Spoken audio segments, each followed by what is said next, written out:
In the previous video, we basically created a few users and added them to our database.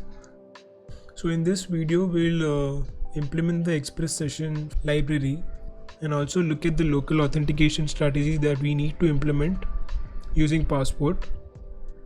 So the basic idea behind a session is, whenever a user is trying to log in into a website, he'll first provide some sort of credentials. So let's assume he provides the username and password. Once this is done, the server at the backend will look at the username and password and see if they are similar to the ones that are stored in the database. If that is the case, then the server will create a session for this user in the database. Now the session will obviously have a session ID, so that session ID will be added to a cookie and then sent back to the browser. Now whenever the client is trying to make any request after the login, the cookie will be passed inside a cookie header for all those requests. So let's say the user is trying to access his profile page. So when he makes that GET request, the same cookie that the server sent to the user will be passed inside a cookie header and sent to the server. The server will then verify the cookie with the session ID that is stored in its database, and if the IDs match, then it will send back the valid response, and if they don't, then it will send back an error. So the user sends username and password, the server checks if these credentials are valid, creates a session for this user, sends back a cookie with the session ID. After that, whenever a user makes a request, he will pass the cookie inside a cookie header. The server will verify the cookie, see if the session ID inside the cookie is similar to the one that it has stored in the database, and then verify the cookie and send back the response. So we'll first install the Express Session library.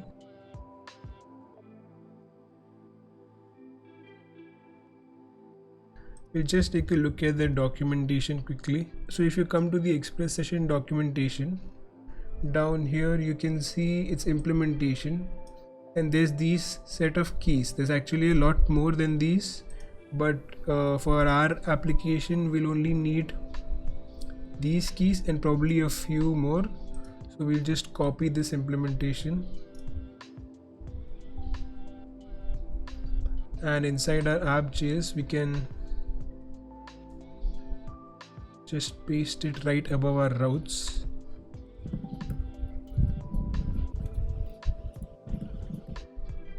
We don't need this. We first need to import the session library. So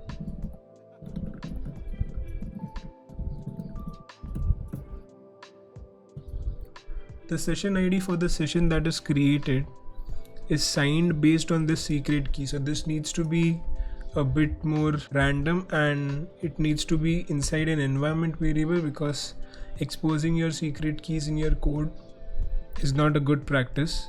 But for our example, we'll just keep it as it is. These two keys are just boilerplate values, so you don't need to worry about them. Just copy them as it is. Inside this cookie, we don't actually need this, but we instead need a max age property.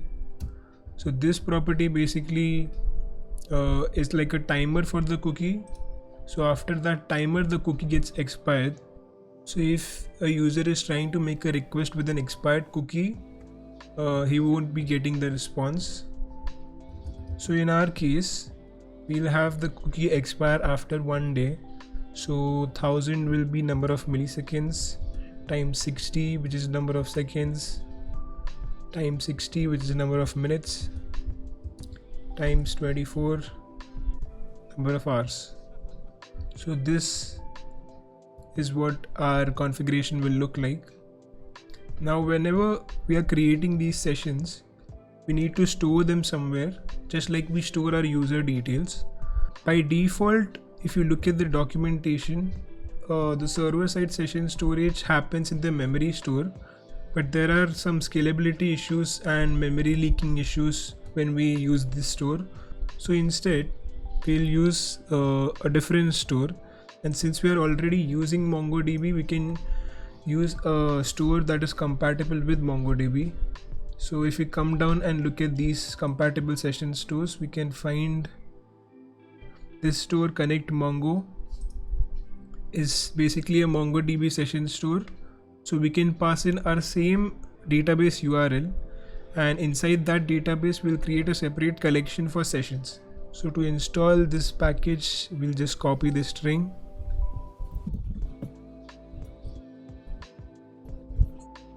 Now once this is done, we need to pass in the store property to our session configuration.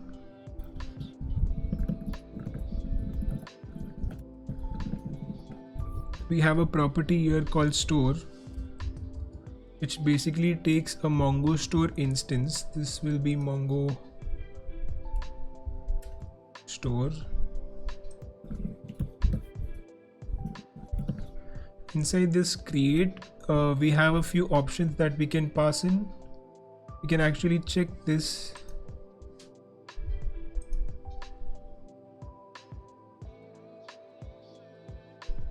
So all these options that you can see here, we can pass in inside the Mongo store configuration.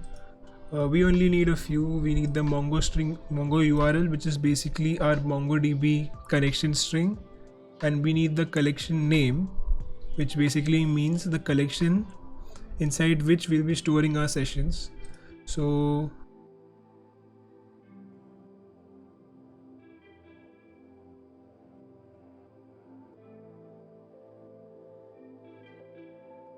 this is all that we need in order to create sessions in our Express application.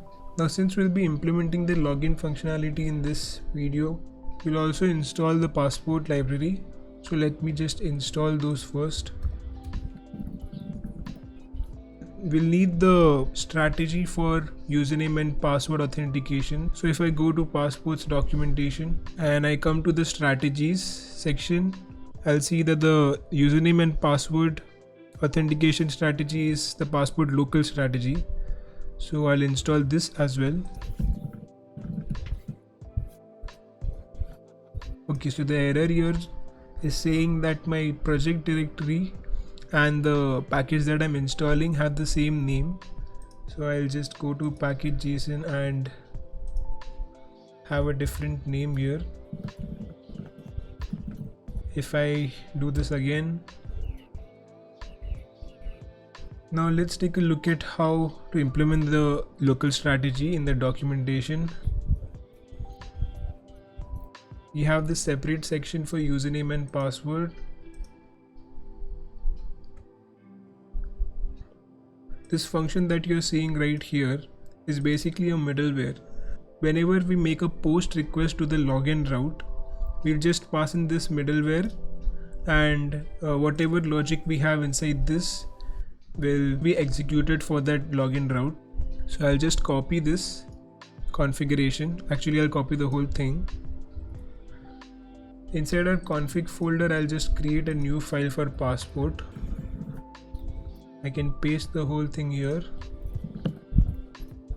Inside our local strategy, let's go through this line by line. So the first thing that we see here is Passport is implementing a local strategy instance, and this takes in a function. Inside this function, we have the username and password that we get from the login form. Since we'll be passing this inside the login route, this route, we'll have access to the username and password that we pass in from the form. So this username and password is used to first validate if the user that is stored in the database is a legit user or not. So this user is actually the user model that we created, so we'll import the user model as well and change this to user model. Now it will look for a user with a username that is passed inside this function. Inside this callback function, the first condition is if we get an error, we'll return this done callback and pass in the error. So if we take a look at this done callback, we can see that there's two parameters here. The first parameter is the error. Actually, there's three parameters. The first is the error, the second is the user, and third is some additional options. So whenever we get an error, we'll pass in the error inside the first parameter. Whenever we get a user, a valid user, we'll pass in the user in the second parameter. In this first case, we came across some error, which is why we are passing the error object inside the first parameter for this done callback function. In the second case, there was no error, but we didn't get the user. So maybe the credentials were not valid, or maybe the user was not created. So we return the callback, but this time we don't pass in an error, but instead we pass in a false for the user parameter. For the second parameter, which was supposed to be a user, we pass in false, and inside the third parameter, the options parameter, we pass in a message object saying that the username was incorrect. Third one is similar to the second condition, but in this one we are just validating the password, and this method is actually not implemented in our case. We'll actually have to implement this by ourselves.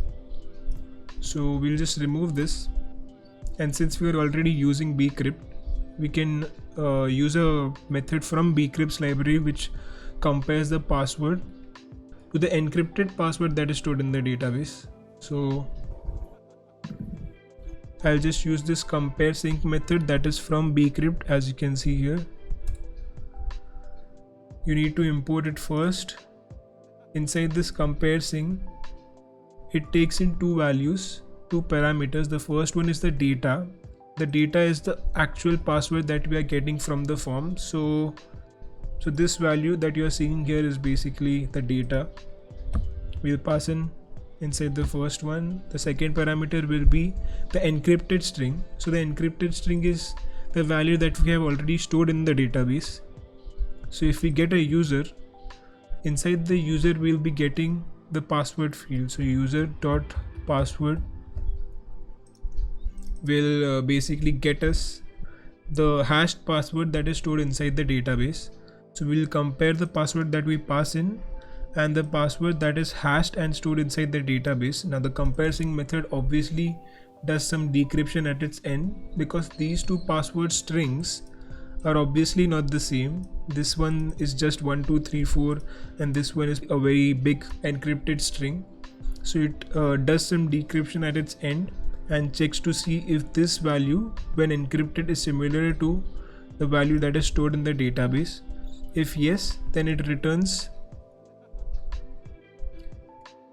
Actually, we have to negate this. So if this is not the case, if these two values are not the same, we'll return the same callback without an error, without a user, but instead with a message saying that incorrect password, the password is incorrect.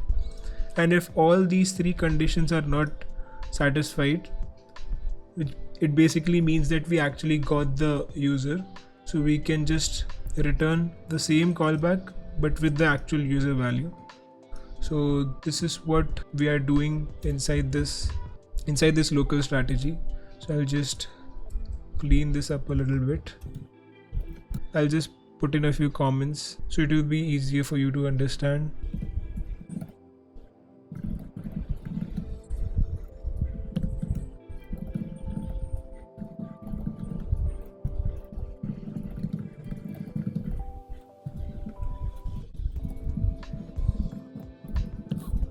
Now once this is done, we need to import this in our app file.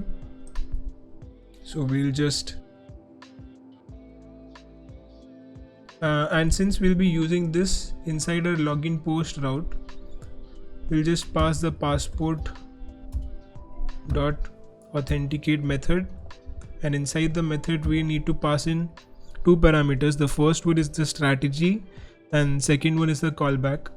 So the first one, since we are using the local strategy, we'll pass in local, and the second value in our case will just be an object. Inside this object there's a few properties here. So as you can see here, the success redirect, the success return to or redirect, and there's a few more of these properties. There's properties for failure as well. I'll just use the success redirect for now, which will basically redirect our application to a route after the passport authenticate middleware executed successfully. The route in our case is this route, protected route. I'll just pass it inside this. And we don't need this middleware anyway, so we'll just remove it. Now there's a few more things that we need. We'll just quickly take a look at the passport documentation. If you come to this configure section, you'll see a sessions option here. So if I go to that sessions option, also there's this, I'll just zoom in a little bit. If I want to use passport, I have to initialize it using this function here. And if I'm implementing sessions in the application, I need to use this.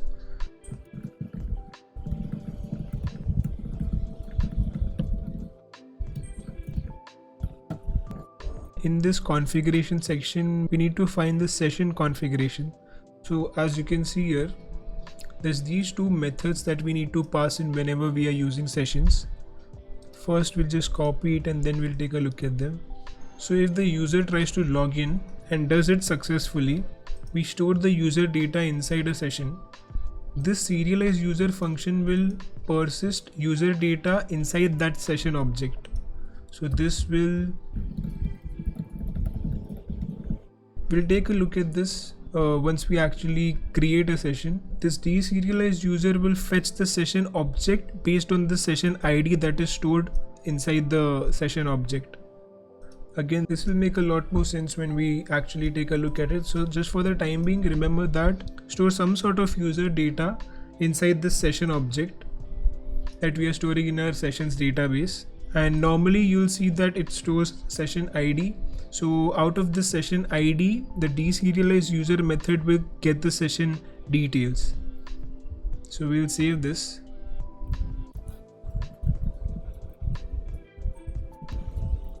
Now if we try to run the server, we'll actually go through the whole flow once again. So we'll first create a new user. And if I click on register, this happened. So basically it tells me that a new user has been created. If I go to my database and try to refresh, I can see that these two new collections. There's this users collection inside which I can find my user object and the password that is hashed. I can see this sessions collection, and inside this sessions collection there's this expires key. This key is basically derived from the max age property that we defined in our session configuration. So this property basically adds this expires key to our session, and inside this session property we have this cookie. Cookie has this original max age, it expires on this date, and a few extra properties. Now remember this structure. Once we log in, this structure will look a little bit different because there will be a few extra properties added to this session. Let's just try to log in using John's credentials. Actually we get an error. I guess this is because we just copied the... Yes, so here we need to pass in the user model and not the user. If I restart the server and go back to the login route,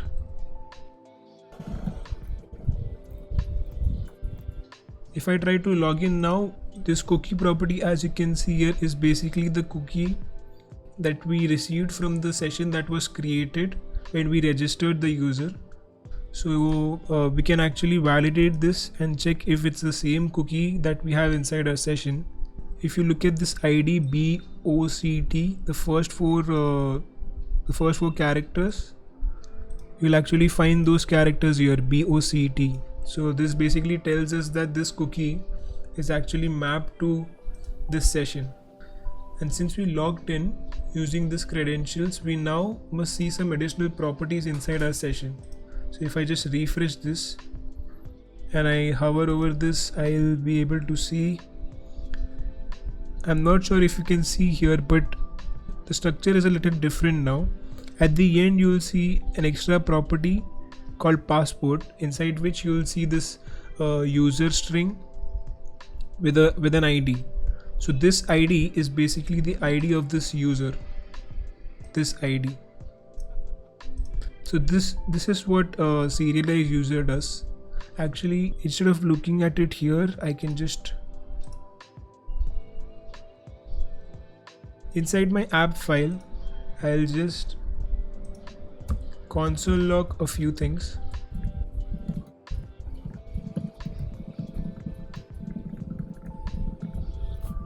I'll console log these two things whenever I am on my protected route. So if I just re-log in, I'll see these two values here. This value is the session that we console logged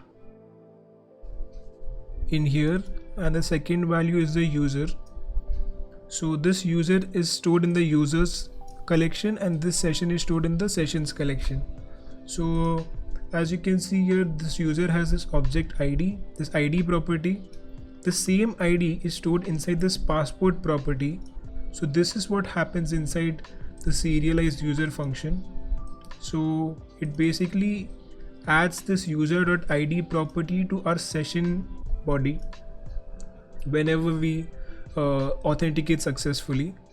And once I log out, I won't see this property. I will actually see this passport property, but this user object will not be there. So in order to log out, we can actually use a few methods that are saved inside the request body once this password authenticate is completed.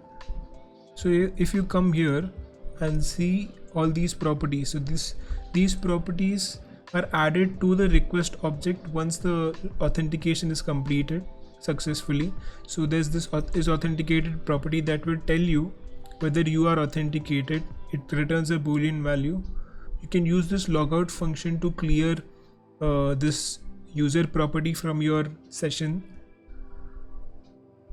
So we'll use this logout inside our logout route.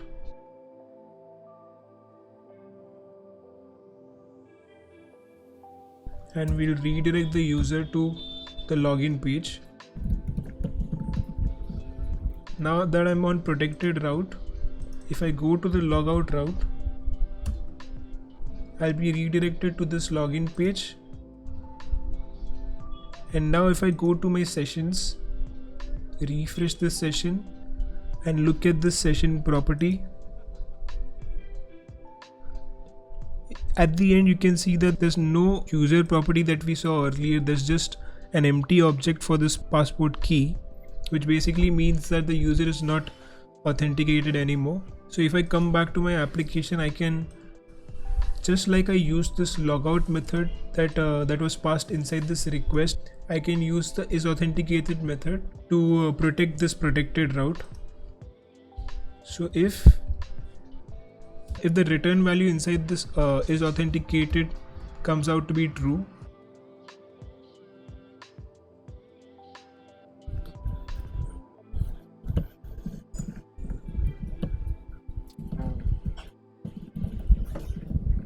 what this basically does is, this isAuthenticated property is what we got when we logged in successfully. So if the return value for this function is true, I'll send in the original value. But if it's not true, then I'll send in a 401 status saying that you are unauthorized. So I can just test this out. If I go to the protected route now without logging in, I should ideally get the unauthorized message. So this was the problem. I just have to change this to status. I'll save this. I'll restart the server. Now if I go to the protected route, I'll see this message. And if I see the console logs, the session here has no user property inside this passport key because the authentication never happened. So this passport property is empty, and as you can see here, there's no user as well. If I go to the login route now and I actually authenticate using valid credentials, I'll come to this protected route. Now you'll be able to see actual values here. This session, now has this user property. This user value is the same value that we have stored inside our users collection, the same ID value. So this is how you would normally use the local strategy provided by Passport to authenticate your users using username and password. In the next video, we'll look at Google OAuth strategy. So the majority of things that we looked at inside this local strategy, for instance, the session creation and even the database, all these elements will probably be the same. So we need to refactor this code a little bit for it to work with the Google strategy, Google OAuth strategy. So yeah, that's pretty much it. See you in the next one.